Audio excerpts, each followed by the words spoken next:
बिस्मिल्लाहिर्रहमानिर्रहीम। अस्सलामु अलैकुम। आज की वीडियो में कसरत रिस्क और ज्यादती रिस्क वाले आमाल बताए जाएंगे कि कौन से ऐसे आमाल हैं कि जिनके करने से इंसान के रिस्क में बहुत ज्यादा इजाफा हो जाता है। पहला काम तौबा और इस्तगफार करना। कुरान मजीद में कई मकामात पर तौबा और इस्तगफार से रिस्क में बरकत और दौलत में फरावानी का जिक्र है। अल्लाह के रसूल सल्लल्लाहु अलैहि वसल्लम ने भी इरशाद फरमाया है कि जो शख्स कसरत से इस्तगफार करता है अल्लाह पाक उसको हर गम से निजात अता फरमा देते हैं और तंगी से कुशादगी अता फरमाते हैं और ऐसी राहों से उसे रिस्क अता फरमाते हैं जिससे उसके ख्याल में भी नहीं होता। इसलिए जो भी तौबा और इस्तगफार करता रहता है, अपने गुनाहों की मुआफ़ी अल्लाह से मांगता रहता है, तो उसके रिस्क में और माल में इजाफा होता रहता है। दूसरा काम सदका और खैरात करना। कसरत रिस्क के असबाब में एक सबब हस्बे तौफीक और हस्बे हैसियत सदका और खैरात करना भी है। कुरान मजीद में अल्लाह तबारक व तआला ने इरशाद फरमाया है, जिसका मफहूम है कि जो कुछ तुम खर्च करते हो उसका अजर उसके पीछे आएगा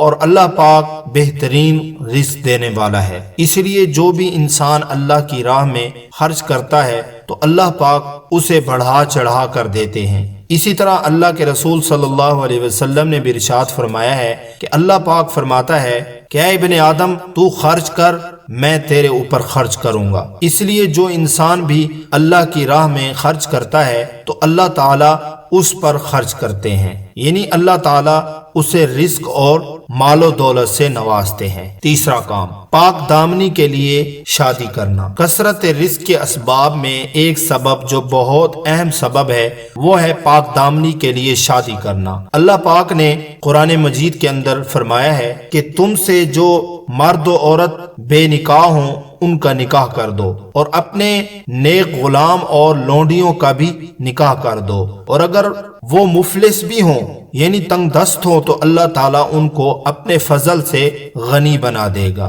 गनी का मतलब होता है कि अल्लाह पाक उनको मालदार बना देगा। इसलिए गुर्बत और तंगदस्ती निकाह में माने नहीं होनी चाहिए, क्योंकि मुमकिन है कि अल्लाह पाक उनकी तंगदस्ती, मुफलिसी और गरीबी को मालदारी में बदल दे। एक हदीस में अल्लाह तबारक व तआला के प्यारे हबीब सल्लल्लाहु अलैहि वसल्लम ने फरमाया है कि 3 लोगों की अल्लाह ताला जरूर मदद फरमाते हैं। उनमें एक शख्स वो भी है जो अपने दामन को पाक रखने के लिए निकाह कर लेता है। तो जो इंसान अपने दामन को पाक रखने के लिए निकाह करेगा अल्लाह पाक उनकी जरूर मदद करेगा, और जब अल्लाह पाक मदद फरमाते हैं किसी बंदे की तो वो बंदा किसी का मोहताज नहीं रहता है। चौथा काम अल्लाह की जात पर तवक्कुल करना। कुरान मजीद में अल्लाह तबारक व तआला ने इरशाद फरमाया है कि जो अल्लाह पाक पर तवक्कुल करेगा तो अल्लाह उस पर काफी हो जाएगा। इस आयत में अल्लाह ताला ने ये इरशाद फरमाया है कि जो शख्स भी अल्लाह पर भरोसा करेगा, तवक्कुल करेगा, तो अल्लाह ताला उसके लिए काफी हो जाते हैं, यानी अल्लाह पाक उसके हर काम में उसके लिए काफी हो जाएंगे। और जब अल्लाह जिसकी किफायत करेंगे तो वो बंदा फिर किसी का मोहताज नहीं होगा। हजरत उमर फारूक रज़ियल्लाहु ताला अन्हु ने इरशाद फरमाया है कि रसूलुल्लाह सल्लल्लाहु अलैहि वसल्लम ने इरशाद फरमाया कि अगर तुम हुस्ने खुल्की के साथ अल्लाह पर तवक्कुल करोगे तो तुम्हें इस तरह रिस्क दिया जाएगा जिस तरह परिंदों को रिस्क दिया जाता है। वो सुबह के वक़्त खाली पेट घर से जाते हैं और शाम के वक़्त पेट भर कर घर लौटते हैं। तवक्कुल का हरगिज़ ये मतलब नहीं होता कि इंसान अल्लाह पर भरोसा करके घर बैठ जाए और समझ ले कि अब मुझे रिस्क मिलेगा। ऐसा नहीं है। इंसान को कोशिश जरूर करनी चाहिए, कमाई के रास्ते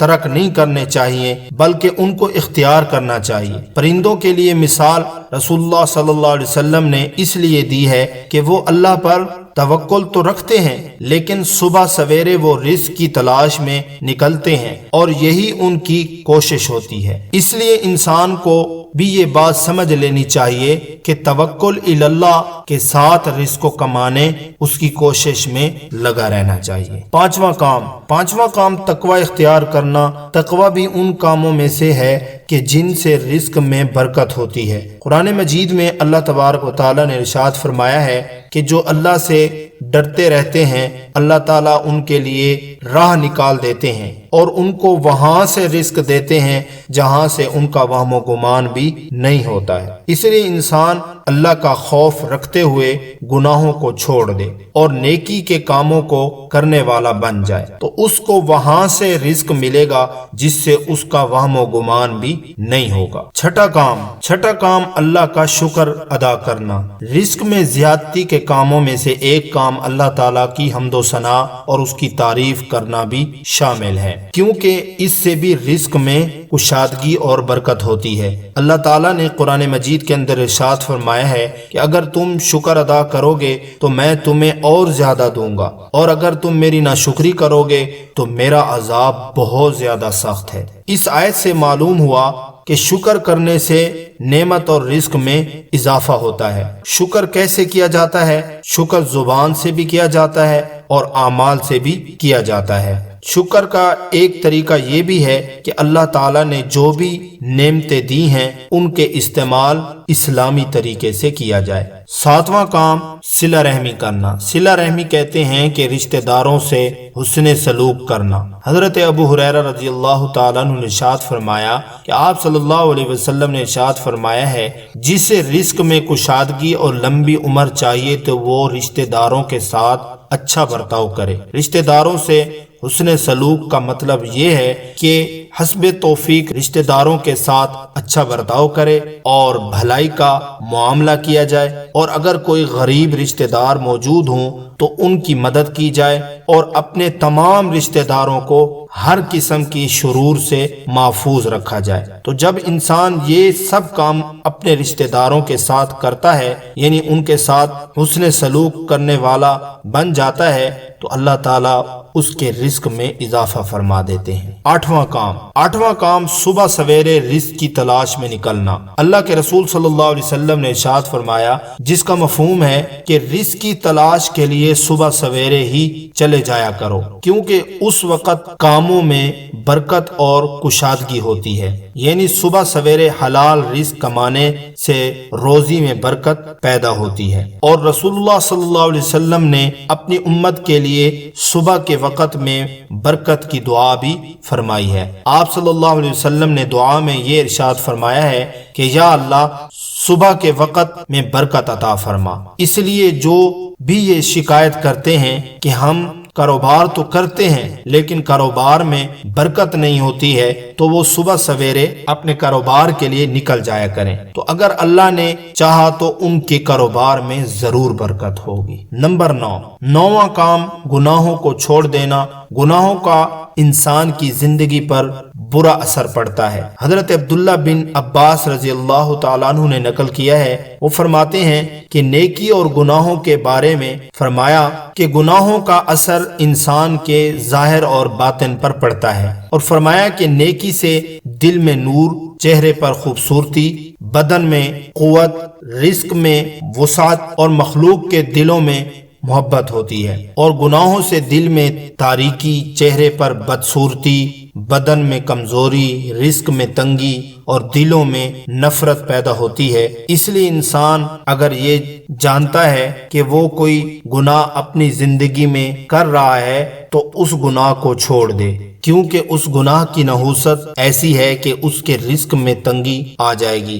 جیسے ہی وہ اس گناہ کو چھوڑے گا اور اس کی جگہ کوئی نیکی کا کام کرے گا تو انشاءاللہ تعالی اس کے رزق میں برکت اور وسعت پیدا ہو جائے گی۔ اور نمبر 10واں کام لگاتار حج اور عمرہ کرنا۔ کثرت رزق کے اسباب میں سے ایک سبب لگاتار حج اور عمرہ کرنا بھی شامل ہے۔ جو شخص صاحب استطاعت ہو، یعنی مال و دولت والا ہو، جو حج و عمرہ آسانی سے کر سکتا ہو، تو اس کو چاہیے کہ لگاتار حج و عمرہ کرے۔ جو شخص لگاتار حج اور عمرہ کرتا رہتا ہے تو اللہ تعالیٰ اس کے لیے رزق کے دروازے کھول دیتے ہیں اور اس کے لیے رزق میں برکت عطا فرما دیتے ہیں۔ تو یہ ہیں وہ 10 کام جن کے کرنے سے انسان کے رزق میں اضافہ ہوتا ہے، تو جو بھی انسان ان 10 کاموں کو کرنے والا بن جائے تو اس کی تمام نعمتوں میں برکت پیدا ہو جائے گی اور رزق میں بھی اضافہ ہو جائے گا۔ اللہ تعالیٰ سے دعا ہے